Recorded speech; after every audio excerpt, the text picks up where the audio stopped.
بسم اللہ الرحمن الرحیم۔ جانشین حضور مفتی اعظم ہند حضور تاج الشریعہ اپنی شریک حیات پیرانی امی صاحبہ کے ساتھ حج و زیارت کے لیے تشریف لے گئے۔ عرفات سے واپس لوٹنے کے بعد سعودی حکومت نے رات کے وقت مکہ معظمہ میں آپ کو قیام گاہ سے گرفتار کر لیا۔ بلا وجہ 11 دن جیل میں رکھ کر بغیر مدینہ شریف کی زیارت کرائے ہندوستان بھیج دیا۔ آگے حضرت کی زبانی سنیں۔ ممبئی 13 ستمبر 1986 میں ابراہیم مرچنٹ روڈ مینارہ مسجد کے قریب رضا اکیڈمی ممبئی کے زیر اہتمام جانشین مفتی اعظم کے مکہ مکرمہ میں بے جا گرفتاری پر سعودی حکومت کے خلاف ایک شاندار اجلاس منعقد ہوا، جس کی صدارت محدث کبیر علامہ ضیاء المصطفیٰ رضوی امجدی نے فرمائی۔ ممبئی کے علماء ائمہ مساجد کے علاوہ باہر سے آئے ہوئے اکابر علماء نے شرکت فرمائی۔ مجمع تقریباً 50,000 افراد پر مشتمل تھا۔ مجمع جوش احتجاج میں سعودی حکومت کے خلاف نعرے بلند کرتا رہا۔ آخر میں جانشین حضور مفتی اعظم ہند حضور تاج الشریعہ نے سعودی حکومت میں اپنی گرفتاری اور زیارت مدینہ منورہ کے بغیر واپس کیے جانے سے متعلق اپنا یہ مختصر سا بیان دیا۔ 31 اگست 1986 رات میں 3 بجے اچانک سعودی حکومت کے CID اور پولیس کے لوگ میری قیام گاہ پر آئے اور مجھے بیدار کر کے پاسپورٹ طلب کیا۔ پھر میرے سامان کی تلاشی کا مطالبہ کیا۔ میرے ساتھ میری پردہ نشین بیوی تھی۔ میں نے انہیں باتھ روم میں بھیج دیا۔ پھر CID نے باتھ روم کو باہر سے تالا لگا دیا اور وہ لوگ سپاہیوں کے ساتھ میرے کمرے میں داخل ہوئے۔ مجھے ریوالور کے نشانے پر حرکت نہ کرنے کی وارننگ دی۔ میرے سامان کی تلاشی لی۔ میرے پاس حضرت مولانا سید علوی مالکی رضوی مدد اللہ العالی کی دی ہوئی چند کتابیں اور کچھ کتابیں اعلی حضرت کی دلائل الخیرات تھیں۔ ان تمام کتابوں کو اپنے قبضے میں لے لیا۔ مجھ سے ٹیلی فون کی ڈائری مانگی جو میرے پاس نہ تھی۔ میری بیوی کا اور میرے ساتھیوں کے پاسپورٹ، ٹکٹ اور وہ کتابیں ہمراہ لے کر مجھے CID آفس لائے اور یکے بعد دیگرے میرے رفقا محبوب اور یعقوب کو بھی اٹھا لیا۔ مجھ سے رات میں رسمی گفتگو کے بعد پہلا سوال یہ کیا کہ آپ نے جمعہ کہاں پڑھا؟ میں نے کہا کہ میں مسافر ہوں، میرے اوپر جمعہ فرض نہیں، لہٰذا میں نے اپنے گھر میں ظہر پڑھی۔ مجھ سے پوچھا کہ تم حرم میں نماز نہیں پڑھتے ہو؟ میں نے کہا میں حرم سے دور رہتا ہوں، حرم میں طواف کے لیے جاتا ہوں، اس لیے میں حرم میں نماز نہیں پڑھ سکتا۔ مجھ سے کہا کہ آپ کیوں اپنے محلے کی مسجد میں نماز نہیں پڑھتے؟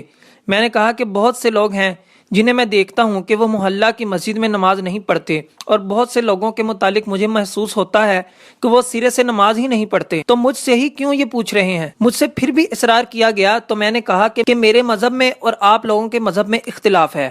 آپ حنبلی کہلاتے ہیں اور میں حنفی ہوں، اور حنفی مقتدی کی رعایت غیر حنفی امام اگر نہ کرے تو حنفی کی نماز صحیح نہیں ہوگی، اس وجہ سے میں نماز علیحدہ پڑھتا ہوں۔ اعلی حضرت امام احمد رضا خان فاضل بریلوی رحمۃ اللہ تعالی علیہ کی چند کتابیں دیکھ کر جو نعت اور مسائل حج کے متعلق تھیں پوچھا ان سے تمہارا کیا رشتہ ہے؟ میں نے کہا کہ وہ میرے دادا ہیں۔ اس مختصر سی انکوائری کے بعد مجھے رات گزر جانے کے بعد فجر کے وقت جیل بھیج دیا گیا۔ 10 بجے پھر CID سے گفتگو ہوئی۔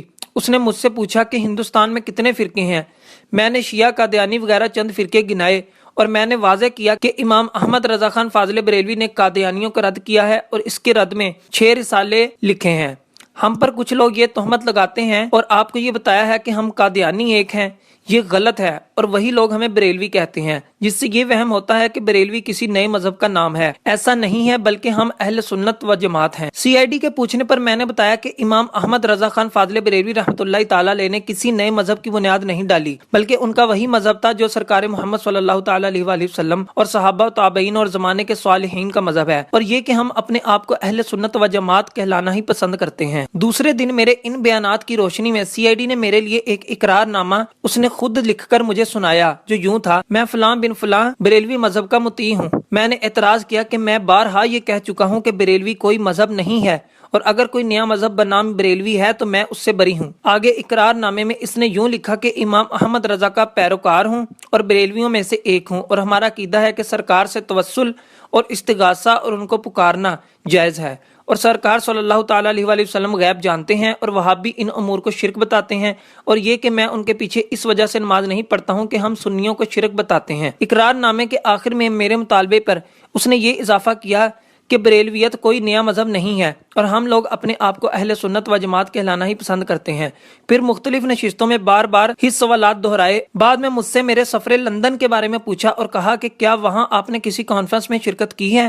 میں نے جواب دیا کہ کانفرنس حکومت کے پیمانے اور سیاسی سطح پر ہوتی ہے، ہم لوگ نہ سیاسی ہیں نہ کسی حکومت سے ہمارا رابطہ ہے۔ مختصر یہ کہ مسلسل سوالات کے باوجود میرا جرم میرے بار بار پوچھنے کے بعد بھی مجھے نہ بتایا، بلکہ یہی کہتے رہے کہ میرا معاملہ اہمیت نہیں رکھتا لیکن اس کے باوجود میری رہائی میں تاخیر کی اور بغیر اظہار جرم مجھے مدینہ منورہ کی حاضری سے موقوف رکھا گیا، اور 11 دنوں کے بعد جب مجھے جدہ روانہ کیا گیا تو میرے ہاتھوں میں جدہ ایئرپورٹ تک ہتھ کڑی پہنائے رکھے اور راستے میں نماز ظہر کے لیے موقع بھی نہ دیا گیا۔ اس وجہ سے میری نماز ظہر قضا ہو گئی۔